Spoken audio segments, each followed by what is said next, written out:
In this lesson, we're going to learn terms for mokai, or pets.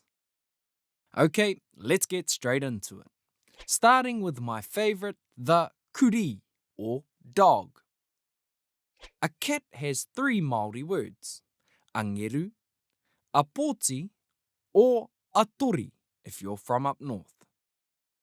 Another favourite on the east coast is a hoiho, or horse. A rāpiti is a rabbit. A manu is a bird. Some people keep fish. We call them ika.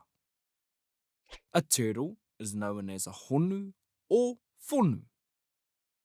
Some people have pet rats. They are called kiore.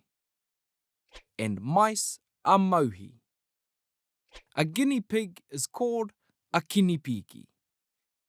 These are some of the terms we use for our mokai, or pets. Tēnā karawhiua. Give it a go.